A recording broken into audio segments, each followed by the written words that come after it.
सोचिए अपना खुद का बिजनेस शुरू करना कितना एक्साइटिंग लगता है। लेकिन इसे अकेले ही क्यों किया जाए?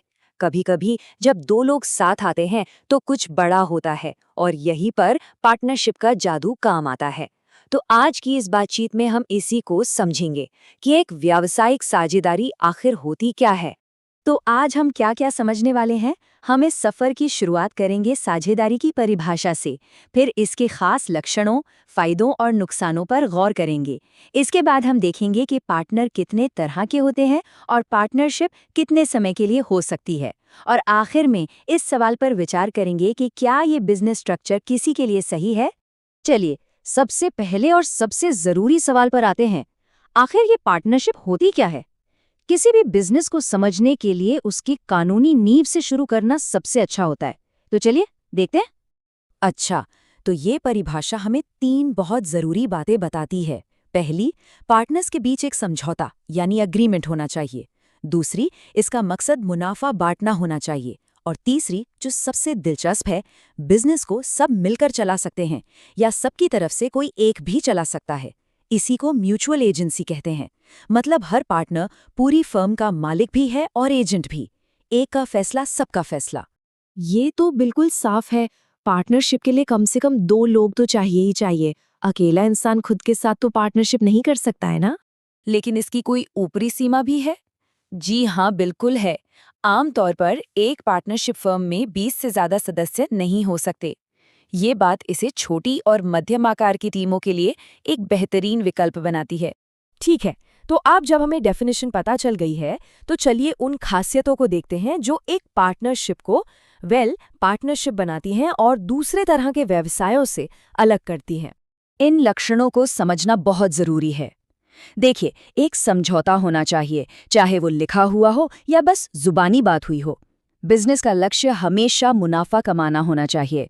और ये स्वामी और एजेंट वाला पॉइंट, इसका मतलब है कि अगर एक पार्टनर कोई फैसला लेता है तो वो बाकी सब पर भी लागू होता है। और हाँ, ये भी याद रखना जरूरी है कि पार्टनरशिप हमेशा के लिए नहीं होती। अगर कोई पार्टनर रिटायर होता है या उसकी मृत्यु हो जाती है तो फर्म खत्म हो सकती है। अब कोई भी चीज परफेक्ट नहीं होती है ना। तो चलिए पार्टनरशिप के भी दोनों पहलू देखते हैं। इसके फायदे क्या हैं और नुकसान क्या क्या हो सकते हैं। एक तरफ पार्टनरशिप शुरू करना काफ़ी आसान है। ज़्यादा लोग मतलब ज़्यादा पैसा, ज़्यादा दिमाग और रिस्क भी तो बढ़ जाता है। लेकिन दूसरी तरफ एक बहुत बड़ा मतलब बहुत ही बड़ा रिस्क है, असीमित दायित्व या अनलिमिटेड लायबिलिटी। इसका सीधा सा मतलब ये है कि अगर बिजनेस पर कर्ज हो गया तो उसे चुकाने के लिए पार्टनर्स की पर्सनल प्रॉपर्टी जैसे घर या गाड़ी वो भी दांव पर लग सकती है। और हाँ, जहाँ ज्यादा लोग होते हैं वहाँ मतभेद की संभावना तो रहती ही है।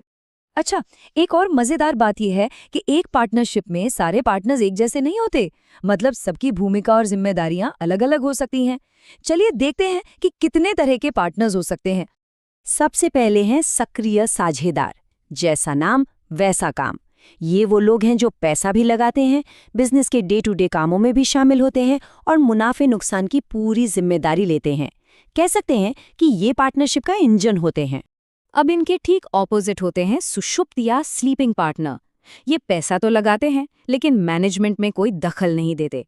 इन्हें आप एक तरह से साइलेंट इन्वेस्टर मान सकते हैं। लेकिन एक बात याद रखनी बहुत जरूरी है, इनकी लाइबिलिटी भी एक्टिव पार्टनर की तरह ही अनलिमिटेड होती है। फिर आते हैं सीक्रेट पार्टनर। नाम से ही सब कुछ साफ है। ये बिजनेस में एक्टिव तो होते हैं, पैसा भी लगाते हैं, फैसले भी लेते हैं, लेकिन आम जनता को इनके बारे में पता नहीं होता। इनका फर्म से जुड़ाव एक राज रहता है। ये वाला केस काफी दिलचस्प है।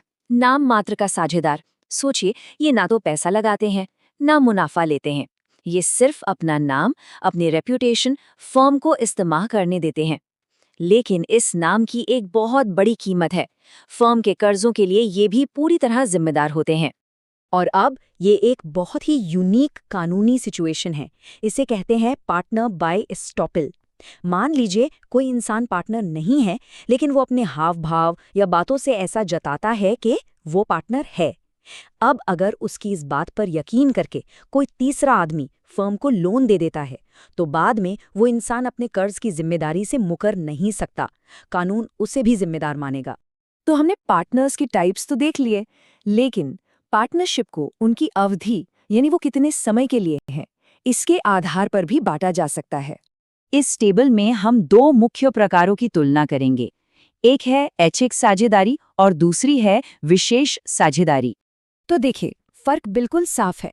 ऐच्छिक साझेदारी या पार्टनरशिप एट विल, इसका कोई फिक्स एंडिंग पॉइंट नहीं होता।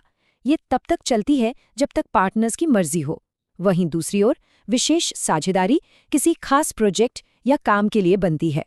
जैसे ही वो काम खत्म, पार्टनरशिप भी खत्म। मान लीजिए कोई बिल्डिंग बनाने के लिए पार्टनरशिप हुई, तो बिल्डिंग बनते ही वो पार्टनरशिप डिसॉल्व हो जाएगी। तो हमने साझेदारी की परिभाषा से लेकर उसके प्रकार और अवधि तक सब कुछ समझ लिया है।